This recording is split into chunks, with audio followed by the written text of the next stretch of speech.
ہوئے ہوئے کیا بات ہے! طارق بن زیاد کے فتح کے بعد آج ہماری ہانیہ بی بی نے آخر کار 2 پیاز فتح کر ہی لیے، لیکن مسئلہ یہ ہے کہ ان 2 پیازوں نے ہماری ہونے والی جزل صاحبہ کے آنسو نکال دیے ہیں اور ناک ٹماٹر جیسی لال کر دی ہے۔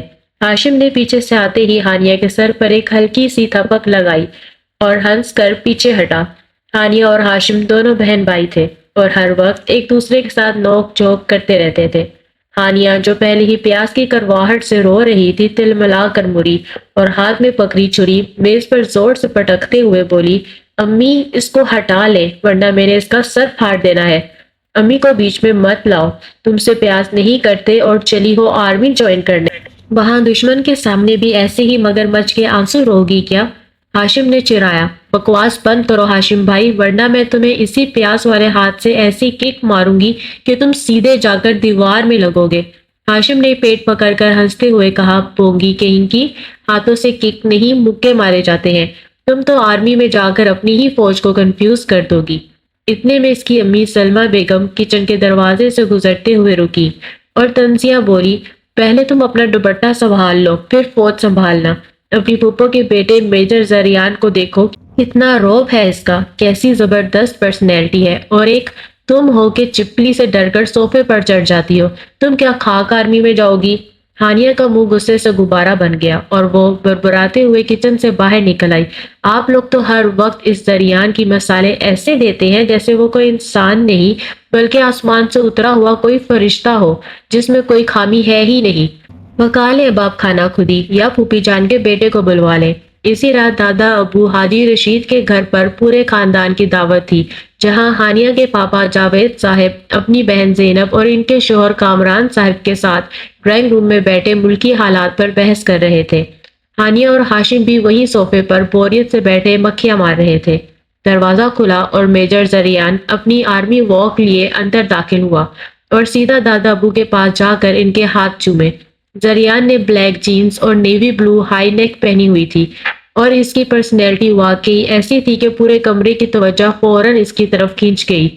ہانیہ نے سر کر منہ دوسری طرف کر لیا۔ بحث کا موضوع اب نوجوانوں کے کردار اور ملکی ترقی پر آ گیا تھا اور زریان بہت ہی نپے تلے اور پروفیشنل انداز میں کہہ رہا تھا کہ آج کل کے نوجوانوں کا مسئلہ یہ ہے کہ وہ سوشل میڈیا پر انقلاب لانا چاہتے ہیں، لیکن گراؤنڈ پر ان سے صبح فجر کے وقت اٹھا نہیں جاتا۔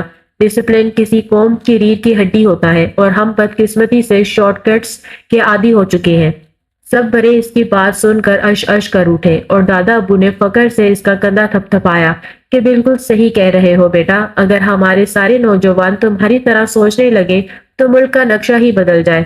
ہانیہ سے اپنے کزن کی یہ تعریف برداشت نہیں ہوئی اور وہ ٹینک کر بولی، ایسا نہیں ہے زریان بھائی، آج کل کی جنریشن بہت سمارٹ ہے، ہم لوگ ملٹی ٹاسکنگ کر سکتے ہیں اور ضروری نہیں کہ ڈسپلن صرف بوٹوں کی ٹک ٹک سے ہی آئے، مینٹل اپروچ بھی کوئی چیز ہوتی ہے، وہ شاید پرانی طریقوں سے ذرا مختلف ہے۔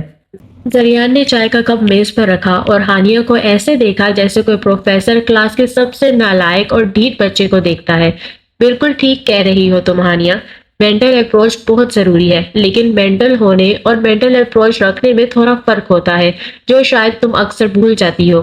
اور ویسے بھی ملٹی ٹاسکنگ کا مطلب یہ نہیں ہوتا کہ آپ ایک ہی وقت میں پیاز کاٹتے ہوئے روئے بھی اور ساتھ میں خیالی پلاؤ بھی پکائیں۔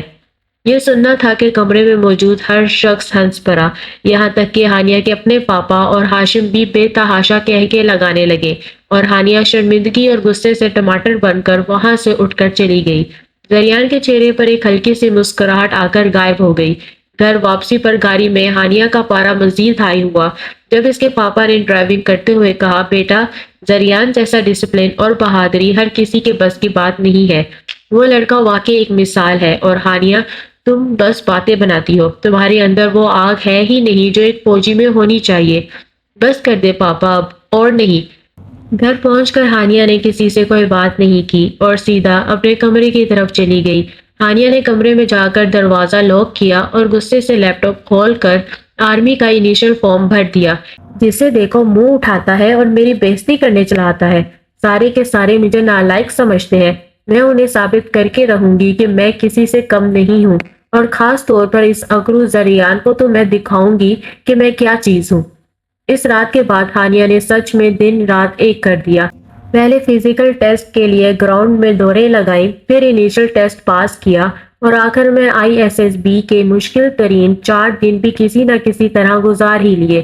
مہینوں کی اس دیوانہ وار محنت اور رلنے کے بعد جب آخر کار ہانیہ کی فائنل سلیکشن کا لیٹر گھر آیا تو پورے خاندان پر جیسے سکتہ طاری ہو گیا، اور کسی کو یقین نہیں آ رہا تھا کہ وہ لڑکی جو کاکروچ سے ڈرتی تھی اب باقاعدہ کینڈیڈیٹ بن کر فوج کی ٹریننگ کے لیے جا رہی ہے۔ دادا ابو نے اسے خاص طور پر بلا کر شاباش دی اور پاپا کی آنکھوں میں بھی اس کے لیے ایک فخر کی چمک تھی۔ لیکن ہاشم پھر بھی اپنی حرکتوں سے باز نہ آیا۔ جب ہانیہ اپنے بیگ پیک کر رہی تھی تو ہاشم نے اس کے بال کھینچتے ہوئے کہا، اوئے چڑیل، ٹریننگ سینٹر سے پہلے ہی دن روتے ہوئے واپس نہ آ جانا۔ وہاں کوئی بیوٹی پارلر نہیں ہوتے جہاں تم فیشل کرواؤ گی، بلکہ مٹی میں کیڑوں کی طرح لیٹنا پڑتا ہے، اور تم تو مٹی دیکھ کر ہی چیخیں مارنے لگتی ہو۔ ہانیہ نے اس کا ہاتھ جھٹکا اور اسے منہ چڑھاتے ہوئے بولی، تمہارا منہ بہت جلدی بند ہو جائے گا۔ ہاشم بھائی، دیکھنا میں بڑے بڑے میڈل لے کر نہ آئی تو میرا نام بدل دینا۔ ویسے تو تمہارے پہلے بھی بہت سارے نام ہیں، چڑیل، بونگی، گدھی، لیکن پھر بھی میں کوئی اور اچھا سا نام سوچ کے رکھوں گا تمہارے لیے۔ ہانیہ نے اپنا جوتا اٹھا کر اس کی طرف مارا اور چلائی، امی، اس ہاشم کو مجھ سے دور رکھیں ورنہ میں آرمی سے پہلے اس کا کام تمام کر دوں گی۔ اگلے دن صبح سویرے پورا گھر اسے رخصت کرنے کے لیے کھڑا تھا۔ سلمہ بیگم کی آنکھوں میں آنسو تھے اور پاپا نے اسے گلے لگا کر کہا، بیٹا، اب تم صرف ہماری بیٹی نہیں بلکہ اس ملک کی بیٹی بننے جا رہی ہو، ہمت مت ہارنا۔ ہانیہ نے سب سے گلے مل کر گاڑی میں بیٹھتے ہوئے ایک گہری سانس لی، کیونکہ اس کا دل زور زور سے دھڑک رہا تھا۔ گاڑی کا سفر ہانیہ کے لیے کسی رولر کوسٹر سے کم نہیں تھا۔ وہ سارا راستہ اپنے ناخن چباتی رہی اور سوچتی رہی کہ پتہ نہیں ٹریننگ سینٹر میں کیسی چڑیلیں اور جلاد اس کا انتظار کر رہے ہوں گے۔ اکیڈمی کے باہری آہنی دروازے سے باہر پاپا نے گاڑی روکی اور اسے ایک فخر بھری نگاہ سے دیکھا اور بولے، بیٹا، اب یہ تمہارا نیا گھر ہے، یہاں سے تم نے کندن بن کر نکلنا ہے، کوئی ایسی حرکت مت کرنا جس سے میری یا اس وردی کی توہین ہو۔ ہانیہ نے اپنا بھاری بھرکم ٹرالی بیگ گاڑی سے باہر نکالا اور بولی، پاپا آپ فکر نہ کریں، میں بالکل ٹھیک رہوں گی۔ بس یہ بتا دیں کہ یہاں ویکینڈ پر کوئی سپا وغیرہ جانے کی اجازت ہوتی ہے نا، کیونکہ مٹی میں رلنے کے بعد سکن کیئر بھی تو ضروری ہوتی ہے۔ جاوید صاحب نے ہنستے ہوئے اپنے ماتھے پر ہاتھ مارا، باہر کیوں میری بچی، ایک دفعہ تم اندر تو جاؤ، تمہیں سب کچھ ادھر ہی ملے گا۔ وہ ذرا سا ہنسے کیونکہ آرمی کی ساری سختی کو سمجھتے تھے۔ اچھا، اب میں چلتا ہوں، اور اس سے پہلے کہ کوئی فوجی یہ بونگی سن لے اور تمہارا داخلہ ہی بند کر دے، تم جلدی اندر چلی جاؤ۔ اکیڈمی کے بھاری گیٹ سے اندر داخل ہوتے ہی اسے لگا جیسے وہ کسی اور ہی دنیا میں آ گئی ہے، جہاں ہر طرف اونچی عمارتیں، چمچماتی سڑکیں اور کیموفلاج وردی میں ملبوس لوگ روبوٹ کی طرح تیز تیز چل رہے تھے۔ ہانیہ نے اپنا بھاری بیگ بمشکل کندھے پر لٹکایا اور ارد گرد ایسے دیکھنے لگی جیسے کوئی 5 اسٹار ہوٹل میں چھٹیاں گزارنے آئی ہو۔ اتنے میں ڈیوٹی پر کھڑے ایک فوجی نے اسے سختی سے گھورا اور پریڈ گراؤنڈ کی طرف رپورٹ کرنے کا اشارہ کیا، تو وہ اپنے جوتوں کی ٹک ٹک کرتی ہوئی بالوں کی لٹ کو انگلی پر لپیٹتے ہوئے انتہائی نخرے سے اس طرف چل پڑی۔ ابھی وہ گراؤنڈ کے قریب پہنچی ہی تھی کہ اچانک مائک پر گونجتی ایک گرجدار آواز نے اس کے قدموں کو بریک لگا دی۔ Squad attention fallen, line up ہو جائیں، سب جسٹ آؤٹ چن اپ۔ یہ PMA کا ٹریننگ سینٹر ہے، کوئی پکنک اسپاٹ نہیں جہاں آپ لوگ اپنی مرضی سے ٹہلتے پھریں گے۔ مجھے یہاں پن ڈراپ سائلنس اور ڈسپلن چاہیے۔ ایک خرشدار آواز پورے گراؤنڈ میں گونجی تو سب کینڈیڈیٹس کے دل دہک سے رہ گئے اور وہ فوراً سیدھے کھڑے ہو گئے۔ ہانیہ جو اپنے ہی خیالوں میں گم اپنا بیگ کندھے پر لٹکائے کسی فیشن ماڈل کی طرح کیٹ واک کرتی ہوئی آ رہی تھی، اس آواز پر ایک دم رکی، اور جب اس نے سامنے دیکھا تو اس کے قدم وہیں زمین میں گر گئے۔ سامنے کوئی اور نہیں بلکہ وہی زریان کھڑا تھا جس سے اسے انتہائی کوفت ہوتی تھی، اور اب وہ کیموفلاج یونیفارم میں ملبوس، چہرے پر کرکدار سنجیدگی لیے سب کا انسٹرکٹر بنا کھڑا تھا۔ زریان نے فوراً اس کو بھانپ لیا۔ وہ قطار سے باہر کھڑی اپنے بالوں کی لٹ کو انگلی پر لپیٹ رہی تھی۔ مس ہانیہ، کیا یہ آپ کے پاپا کا باغ ہے جو اس طرح مٹک مٹک کر چل رہی ہیں آپ؟ یا کسی نے آپ کو بتایا نہیں کہ پریڈ گراؤنڈ میں قدم کیسے رکھتے ہیں؟ زریان کی آواز سے پاس کھڑے لڑکوں کے بھی پسینے چھوٹ جاتے تھے، اور ہانیہ کے تو ہاتھ پاؤں ہی پھول گئے۔ سر، وہ میں بس آ ہی رہی تھی کہ وہ راستہ تھوڑا لمبا تھا تو مجھے لگا کہ ہانیہ نے ہکلاتے ہوئے صفائی پیش کرنے کی کوشش کی، لیکن زریان بولا نو ایکسکیوزز آن مائی گراؤنڈ۔ مس ہانیہ فوراً 50 پش اپ لگائیں ورنہ اگلی پوری رات آپ اس گراؤنڈ کے چکر کاٹتی نظر آئیں گی، اور وہ بھی اپنے بھاری بیک پیک کے ساتھ۔ ہانیہ نے اپنی بڑی بڑی آنکھیں چپکائیں اور معصومیت سے بولی، سر وہ پش اپ کیا ہوتے ہیں؟ یہ زمین پر لیٹ کر کرنے پڑتے ہیں یا کھڑے کھڑے ہی ہو جاتے ہیں؟ کیونکہ میرے کپڑے گندے ہو جائیں گے۔ یہ سننا تھا کہ پیچھے کھڑے باقی کینڈیڈیٹس نے اپنی ہنسی بمشکل کنٹرول کی، لیکن زریان کا غصہ ساتویں آسمان پر پہنچ گیا اور اس نے ہانیہ کو گھورا۔ مس ہانیہ، آپ یہاں پاکستان آرمی کی سخت ترین ٹریننگ کے لیے آئی ہیں یا کسی بیوٹی پارلر کا راستہ بھول کر یہاں گھس آئی ہیں جہاں آپ کو مینیکیور پیڈیکیور کروانا ہے؟ اگر کپڑے گندے ہونے کا اتنا ہی ڈر تھا تو گھر بیٹھ کر کڑھائی سلائی کرتی، یہاں فوج میں کیا لینے آ گئی ہیں؟ سر وہ امی نے کہا تھا کہ فوج میں جاؤ گی تو ڈسپلن سیکھو گی۔ مجھے کیا پتا تھا کہ یہاں آتے ہی زمین پر لٹکنا پڑے گا، اور وہ بھی آپ جیسے جلاد کے سامنے۔ Shut up and listen to my command. جب میں کہوں ڈاؤن تو اس کا مطلب ہے کہ تم نے فوراً زمین پر لیٹنا ہے اور پش اپ کی پوزیشن لینی ہے۔ کوئی فالتو سوال، کوئی بکواس نہیں۔ ہانیہ نے ڈرتے ڈرتے پھر معصومیت سے سوال داغ دیا، سر مطلب چوکری مار کر نیچے بیٹھ جاؤں یا بالکل سیدھا لیٹ جاؤں زمین پر؟ پاس ہی کھڑی کینڈیڈیٹ عائشہ نے بمشکل اپنی ہنسی دباتے ہوئے سرگوشی کی، ہانیہ خدا کا واسطہ ہے چپ کر جا، ورنہ یہ جلاد ہم سب کو مرغا بنا دے گا۔ جس پر زریان کا پارا آؤٹ ہو گیا اور وہ فل والیوم میں دھارا، نیچے لیٹ جاؤ لڑکی، ڈاؤن۔ ہانیہ گھبراہٹ میں دھپ سے زمین پر گری، لیکن اس کا انداز اتنا عجیب تھا کہ وہ پش اپ کی پوزیشن کی بجائے بالکل اوندے منہ زمین پر پسار گئی۔ زریان نے غصے سے آگے بڑھ کر اسے سیدھا ہونے کا حکم دیا، لیکن گراؤنڈ کی مٹی گیلی تھی اور زریان کا ملٹری بوٹ اچانک کیچڑ میں پھسلا، جس سے اس کا توازن بگڑا اور وہ ہانیہ کے بالکل قریب دھڑام سے گرا۔ ہانیہ کی بے ساختہ چیخ نکل گئی، سر آپ نے تو کہا تھا کہ صرف نیچے لیٹنا ہے، آپ خود کیوں میرے ساتھ گراؤنڈ میں لیٹ کے ہیں؟ قطار میں کھڑے کینڈیڈیٹ ساتھ سے کنٹرول نہ ہوا اور وہ کھانسنے کے بہانے ہنسی دبانے لگا۔ زریان کو اپنی پوزیشن کا ہوش آیا تو وہ فوراً ایک جھٹکے سے اٹھ کھڑا ہوا اور اپنے یونیفارم سے مٹی جھاڑتے ہوئے سختی سے اپنا گلا کھنکارا۔ کینڈیڈیٹس اپنی نظریں سامنے رکھیں اور مس ہانیہ، آپ کو اٹھنے کا حکم کس نے دیا ہے؟ پوزیشن میں آئیں اور اپنے پش اپ شروع کریں۔ پہلے دن کے بعد اگلے ایک ہفتے تک ہانیہ کی یہ حالت رہی کہ ہر انسٹرکٹر اس سے تنگ آ چکا تھا۔ کبھی وہ ڈرل کے دوران گر جاتی تو کبھی سلوٹ مارنے کی بجائے ہاتھ ہلا دیتی۔ جب کیپٹن فہد اور باقی انسٹرکٹرز نے ہار مان کر شکایتوں کی انبار لگا دی تو زریان نے فیصلہ کیا کہ وہ خود اس نالائق کو سیدھا کرے گا۔ وہ نہ صرف ایک کینڈیڈیٹ تھی بلکہ اس کی کزن بھی تھی، اس لیے میجر زریان کے دل میں اس کے لیے ایک ہمدردی تھی۔ اوپر سے پوری اکیڈمی میں ہانیہ کی بونگیوں کے چرچے ہو رہے تھے۔ اس نے ہانیہ کو الگ بلا کر کہا، مس ہانیہ، آپ کی کارکردگی سب سے ناقص رہی ہے اور باقی انسٹرکٹرز نے ہاتھ کھڑے کر دیے ہیں۔ اس لیے اب آپ کی ایکسٹرا ٹریننگ میں خود لوں گا تاکہ آپ کو تھوڑا ڈھنگ آ جائے۔ سامنے سے جیتری رائفل اٹھائیں، آپ کو نشانہ بازی کی بیسکس سیکھنی ہے۔ ہانیہ نے آنکھیں پھاڑ کر اسے دیکھا اور بولی، سر ابھی تو میرے ہاتھوں میں جان نہیں ہے، میں پانی کا گلاس نہیں اٹھا سکتی۔ سارا دن کبھی دوڑوں، کبھی لیٹوں، کبھی اٹھوں، اور اب یہ لوہے کا کھمبا کیسے اٹھاؤں گی؟ اور ویسے بھی شام ہو گئی ہے، اندھیرے میں کون سا نشانہ لگتا ہے؟ مجھے رات کو کم نظر آتا ہے۔ زریان نے غصے سے اس کی طرف دیکھا، مس ہانیہ، جنگ رات کے اندھیرے میں بھی ہو سکتی ہے۔ دشمن آپ سے پوچھ کر نہیں آئے گا، فوراً رائفل پکڑیں ورنہ میں آپ کو مرغا بنا کر گراؤنڈ کے چکر لگواؤں گا۔ ہانیہ بربراتی ہوئی گئی اور اپنے سے آدھے قد کے بھاری رائفل اٹھاتے ہامتی واپس آئی۔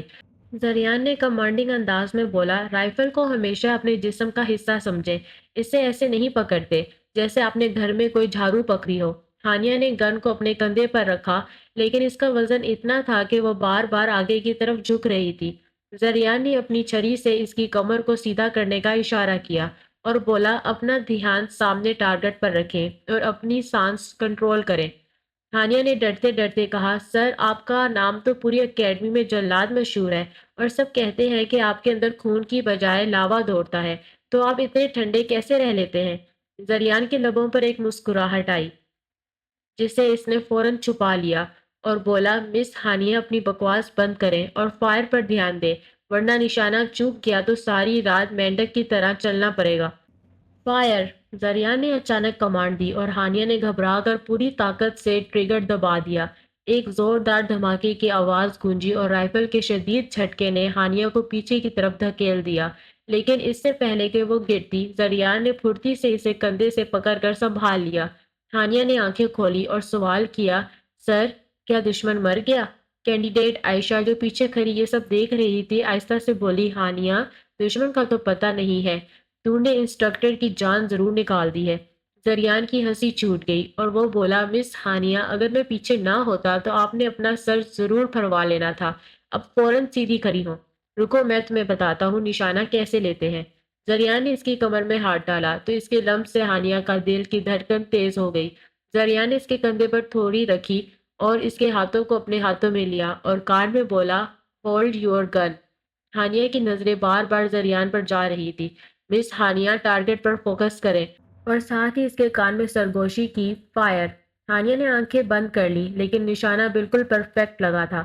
ہانیہ پھر فائر کے جھٹکے سے پیچھے ہوئی تو زریان کے تنے ہوئے جسم سے لگی۔ ہانیہ کی قربت سے میجر زریان کا بھی جسم تن گیا تھا۔ تناوت کے لمس سے ہانیہ کے جسم پر ایک بجلی دوڑ گئی۔ ایک دم اس نے پیچھے مڑ کر دیکھا تو اکیڈمی کے کمانڈنٹس راؤنڈ پر تھے، جو زریان کی ڈیوٹی اور فرض شناسی کے دور سے ہی تعریف کرتے ہوئے آگے بڑھ گئے۔ کمانڈنٹ کے جاتے ہی زریان نے مڑ کر ہانیہ کی طرف دیکھ کر آنکھ ماری اور سرگوشی میں بولا، ویل ڈن کینڈیڈیٹ، آج کے لیے اتنا ہی کافی ہے، اب جا کر آرام کریں۔ زریان کے دل میں ایک عجیب سی بے چینی بن گئی تھی۔ وقت گزرنے کے ساتھ اکیڈمی کا ماحول ہانیہ کے لیے بدلتا جا رہا تھا اور اس کی محنت رنگ لانے لگی تھی، لیکن اس کی بونگیوں میں کوئی کمی نہیں آئی تھی۔ ایک دن فیلڈ ایکسرسائز کے دوران سب کینڈیڈیٹس کو خاردار تاروں کے نیچے سے کیچڑ میں رینگتے ہوئے گزرنا تھا۔ زریان بالکل اس کے سروں پر کھڑا کرکدار آواز میں کمانڈ دے رہا تھا، move fast candidates, move fast, یہ کوئی سنڈے مارننگ واک نہیں ہے، اپنے سینے کو زمین سے لگا کر رکھیں۔ ہانیہ بھی مٹی میں لت پت پورے زور سے رینگ رہی تھی کہ اچانک اس کی نظر اپنے سے کچھ فاصلے پر رینگتے ہوئے ایک چھوٹے سے سانپ پر پڑی۔ ہانیہ کے ہاتھ پاؤں ٹھنڈے پڑ گئے، لیکن اس نے وہی کیچڑ میں رینگتے ہوئے اوپر کھڑے زریان کو دیکھ کر معصومیت سے پوچھا، سر، ایک کنفیوژن ہے، اگر یہاں ٹریننگ کے دوران کوئی سانپ آ جائے تو کیا آرمی رولز کے مطابق میں اسے بھی سلوٹ ماروں گی یا پہلے اس سے اس کا رینک پوچھوں گی، کیونکہ اس کی واک مجھ سے زیادہ ڈسپلنڈ ہے؟ یہ سننا تھا کہ ارد گرد رینگنے والے کینڈیڈیٹ سعد اور عائشہ کے منہ سے ہنسی نکل گئی اور سعد بولا، ہانیہ، تو آج ہمیں مروا کر ہی چھوڑے گی۔ زریان نے پہلے حیرت سے ہانیہ کو دیکھا، مس ہانیہ، آپ کا دماغ واقعی گھٹنوں میں ہے؟ آپ بس یہ دعا کریں کہ آپ اس سانپ کو نظر نہ آئیں، ورنہ وہ آپ کی یہ بونگیاں سن کر خودکشی کر لے گا اور جنگل کا ایک قیمتی اثاثہ ضائع ہو جائے گا۔ لیکن پھر اس سے مزید کنٹرول نہ ہوا اور وہ پہلی بار سب کینڈیڈیٹس کے سامنے بے ساختہ کھلکھلا کر ہنس پڑا۔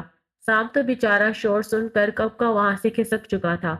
ہانیہ کیچڑ میں لیٹی زریان کی اس مسکراتے ہوئے چہرے کو دیکھ رہی تھی۔ سر، آپ تو ہنستے ہوئے اتنے بھی برے نہیں لگتے جتنا میں نے سوچا تھا۔ اگر آپ روز تھوڑا سا مسکرا لیا کریں تو ہم کینڈیڈیٹس کی آدھی تھکن تو ویسے ہی دور ہو جایا کرے۔ ہانیہ نے دل کی بات زبان پر لا دی، جس پر زریان فوراً سنبھل گیا اور اپنا گلا کھنکھاڑتے ہوئے دوبارہ چہرے پر سختی لا کر بولا، مس ہانیہ، فوراً اپنا ٹاسک مکمل کریں اور اس کے بعد پورے گراؤنڈ کے 2 چکر لگائیں بھاگتے ہوئے۔ ہانیہ مسکراتی ہوئی تاروں کے نیچے سے تیزی سے نکل گئی، کیونکہ اس نے زریان کی آنکھوں میں وہ چمک دیکھ لی تھی جو صرف اس کے لیے تھی۔ وقت پر لگا کر اڑ گیا۔ زریان نے ہانیہ پر بہت محنت کی، الگ سے ٹریننگ اور کلاسز۔ ہانیہ نے سب کچھ دل لگا کر سیکھا۔ اسی دوران وہ دونوں ایک دوسرے کے بہت قریب آ گئے تھے اور وہ دن آ ہی گیا جس کا سب کو بے صبری سے انتظار تھا، پاسنگ آؤٹ پریڈ کا دن، جب گراؤنڈ کا منظر ہی کچھ اور تھا۔ ہر طرف کیموفلاج اور خاکی وردیوں کا سمندر تھا اور فوجی بینڈ کی دھنوں پر مارچ کرتے کینڈیڈیٹس کا ڈسپلن دیکھنے والا تھا، لیکن آج سب کی نظریں اس کینڈیڈیٹس پر تھیں جس نے سب کو پیچھے چھوڑ دیا تھا۔ اناؤنسر کی بھاری آواز مائک میں گونجی، lieutenant Hania Javed, sword of honour. پورے گراؤنڈ میں تالیوں کی گونج سنائی دی اور ہانیہ تنی ہوئی گردن، چہرے پر ایک فاتحانہ مسکراہٹ اور فخر سے چمکتی آنکھوں کے ساتھ سٹیج کی طرف بڑھی۔ اس نے پورے آرمی پروٹوکول کے ساتھ سلوٹ کیا اور شمشیر اپنے ہاتھ میں تھامی۔ سامنے وی آئی پی انکلوژر میں بیٹھے اس کے گھر والوں کی تو جیسے فخر اور خوشی کے ساتھ مسکراہٹیں ہی نہیں تھم رہی تھی۔ اناؤنسر کی بھاری بھرکم آواز مائک میں گونجی، lieutenant Hania Javed, sword of honour. پورے گراؤنڈ میں تعلیم کی گونج سنائی دی اور ہانیہ نے فخر سے شمشیر اپنے ہاتھ میں تھامی۔ تقریب کے فوراً بعد ایک کینڈیڈیٹ بھاگتا ہوا آیا اور ہانیہ کو سلوٹ کر کے بولا، میم، آپ کو میجر زریان نے فوراً اپنے آفس میں بلایا ہے۔ انہوں نے کہا ہے کہ آپ کی ایک فائنل اور بہت کریٹیکل اسیسمنٹ ابھی باقی ہے۔ ہانیہ کا دل ایک دم سے دھک دھک کرنے لگا اور چہرے کا رنگ اڑ گیا۔ اب کون سی اسیسمنٹ رہ گئی ہے؟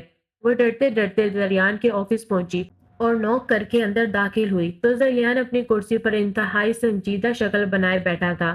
میں آئی کم ان سر؟ زریان نے اشارے سے دروازہ بند کرنے کا کہا۔ مس ہانیہ، آپ کو سورڈ آف آنر مل گئی اور آپ نے سمجھا کہ آپ کی ٹریننگ مکمل ہو گئی۔ ہانیہ کے ماتھے پر پسینہ آ گیا۔ سر، میں نے اب کیا کیا ہے؟ آج تو پاسنگ آؤٹ بھی ہو گئی ہے اور میں نے مارچ بھی بالکل ٹھیک کیا تھا۔ اب کون سی اسیسمنٹ رہ گئی ہے؟ پلیز آج تو چھوڑ دیں، ہانیہ نے روحان سی شکل بنا کر پوچھا۔ زریان اپنی کرسی سے اٹھا اور بالکل اس کے سامنے آ کر کھڑا ہو گیا۔ مس ہانیہ، آپ کی سب سے بڑی اور مشکل اسیسمنٹ یہ ہے کہ آپ نے ڈیوٹی پر موجود اپنے انسٹرکٹر کا دل چرایا ہے اور آرمی رولز کے مطابق سرکاری پراپرٹی چرانے کی سزا سیدھی عمر قید ہوتی ہے۔ ہانیہ نے جھٹکے سے سر اٹھایا اور حیرت سے زریان کو دیکھا۔ سر، آپ کو بخار تو نہیں؟ ہانیہ کے منہ سے بے ساختہ یہ نکلا تو زریان کی سنجیدگی کہکے میں بدل گئی اور اس نے ہانیہ کے دونوں ہاتھ تھام لیے۔ یار، تم واقعی ایک نمبر کی بونگی ہو ہانیہ، میں بالکل ٹھیک ہوں۔ بس تمہارے اس پاگل پن نے میرے سخت کھول کو توڑ دیا ہے، اور سچ تو یہ ہے کہ یہ دل اب صرف تمہارے لیے دھڑکتا ہے۔ مجھے اپنی زندگی میں ایک ایسی ہی لڑکی چاہیے جو مجھے جینا سکھا دے۔ میں تمہیں دنیا کی ہر ایک خوشی دوں گا۔ ہانیہ کا پورا وجود پگھلنے لگا اور اس نے شرماتے ہوئے نظریں جھکا لی۔ سر، اگر آپ کی عمر قید اتنی ہی خوبصورت ہے تو مجھے یہ سزا منظور ہے، لیکن میری شرط ہے کہ آپ شادی کے بعد گھر میں مجھ سے پش اپ نہیں لگوائیں گے۔ زریان نے مسکراتے ہوئے اس کا چہرہ اوپر اٹھایا۔ ڈیل ڈن لیفٹیننٹ ہانیہ، گھر میں پش اپ تو نہیں ہوں گے، لیکن اگر تم نے میری بات نہ مانی تو پھر تمہیں میری طریقے سے سزائیں ملیں گی، اور یقین کرو وہ سزائیں تمہیں بہت پسند آئے گی۔ ہانیہ کا چہرہ شرم سے ٹماٹر بن گیا اور اس نے جلدی سے خود کو چھڑوایا۔ اچھا سر، اب میں چلتی ہوں، پاپا باہر میرا انتظار کر رہے ہوں گے، ورنہ وہ سمجھیں گے میں نے واقعی کوئی سرکاری رائفل غائب کر دی ہے۔ وہ مسکراتی ہوئی باہر بھاگ گئی۔